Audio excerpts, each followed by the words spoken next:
Welcome to Masterpiece Scene Reading. In today's scene, we have a young couple who met during their final year at university. Now, they have graduated and are making the difficult transition to life after college. On this particular evening, the young man visits his girlfriend. She lets him into her apartment and leads him over to the couch. After they are seated, she says, "Owen, we need to talk." No good conversation has started like that. I want to begin by saying that I care about you, but I think we both know that things haven't been good for a while. Are you dumping me?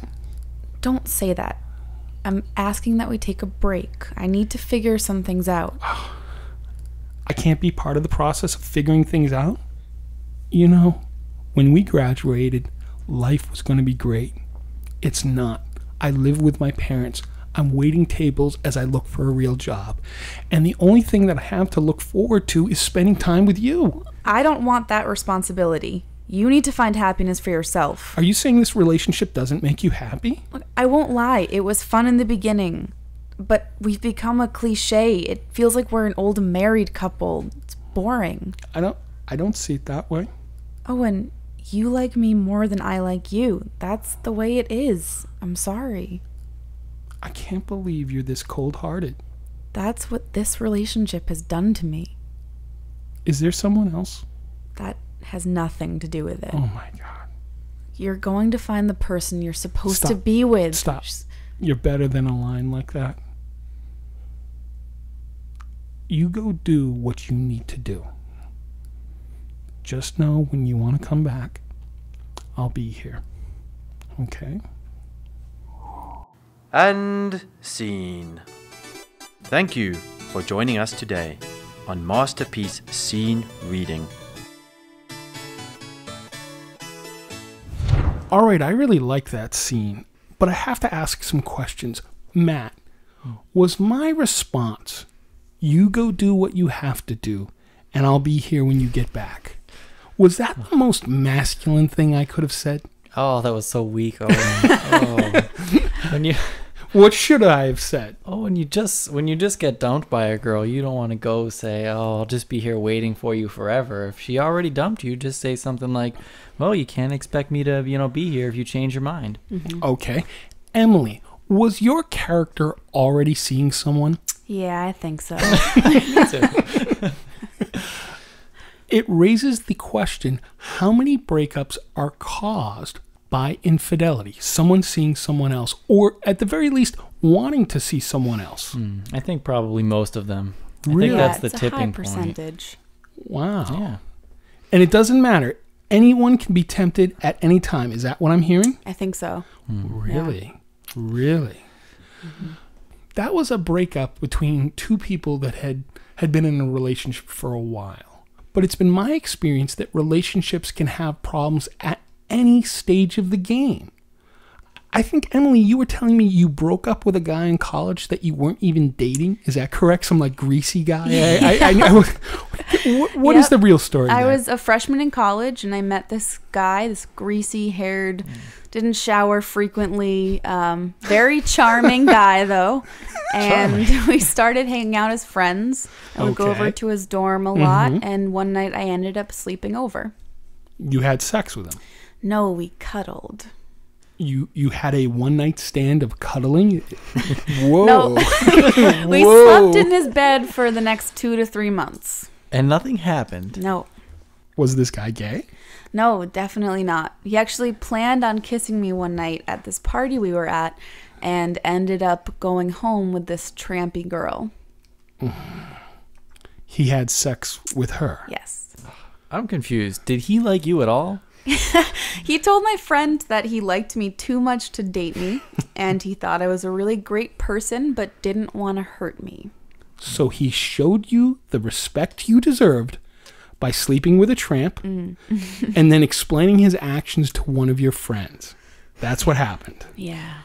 You guys never spoke about it? No, never. I went to his room one day when he wasn't there to pick up some of my things, and we said hello when we passed by on campus sometimes.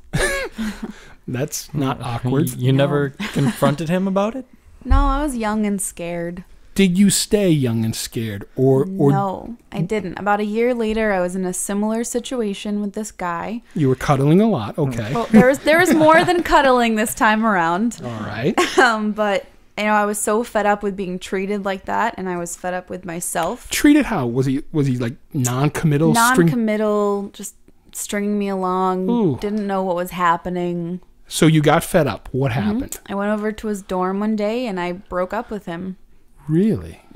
When you went over there, were you putting him on the spot saying, this is what I need if you want me to stay? Or did you go over there saying, buddy, I'm out? Yeah, I pretty much said I'm out, and it had been a long time. I told him that I didn't know what he wanted. I had been clear about what I wanted, and I wasn't going to wait for him. How did he take it? He pouted and cried a little bit, and Ooh. then I left. All right. Was that a good dumping? Were you happy with yourself the way you handled the situation? Well, no dumping is good, but I was happy. I was happy about the way I handled it. Is there dumping etiquette? Let me pose the classic question. Are you allowed to dump someone via a text? No. No, if it is a real relationship, it has to be done face to face, or at least over the phone. Email and texting, not good. When the breakup occurs, the person doing the dumping, are they allowed to demand to be friends afterwards? I don't know. I always thought that was kind of selfish. When I'm dumped, I want to figure out how to move on by myself. Yeah, I think the more you care about someone, the less likely you are to remain friends with them after. I think that's just going to prolong the process and just hurt you more. The people that I have seen who have tried to do the friendship afterwards, the friendship works until one of the people starts dating someone else. Yeah, Right, then it exactly. goes bad. Really bad. Yeah, that's when the real breakup happens. Okay, so they were like in a limbo state, and then Yeah. boom, it's final Right. when that occurred. Yes. Emily, you mentioned this earlier. A guy crying when you dump him. Is it okay for a guy to cry? Is it all right? I think a tear or two is fine. I don't know about blubbering, though. Have you ever made a guy cry? I have. What were you thinking as you saw the tears rolling down his face? What was the thought in your head? I was thinking, get over it, and I have to get out of here. Toughen up. Yeah. It wasn't a turn on. No, it was not.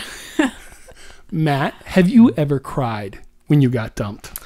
Yes, I did. Back in high school, I was probably about 16, so it was a long time ago. I'm about that same age range myself. Mine was a little more humiliating. What happened was I was away at boarding school. The final semester ended. We had summer coming up. Me and the girlfriend went out to dinner, and I said to her, can we talk about the plan for this summer? And she looked at me and said, there is no plan. We're going to be in separate places, and I don't like talking on the phone. I felt my stomach fold up inside of me. That was bad.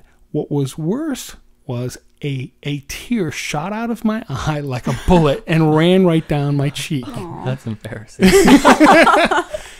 Right at that moment, the waiter is serving the dinner. I looked at him and I said, can I have the check? And don't mind me, I have something in my eye.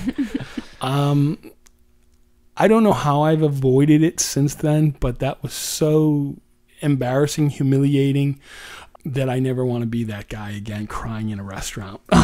So let's talk about this when we come back. You know someone. They're nice. Out of the blue, they come up to you and say, I have romantic feelings for you. Let's start dating. In your mind, your reaction is, no way in hell. How do you let that person down gently? Let's start there when we come back. All right, let's take a break.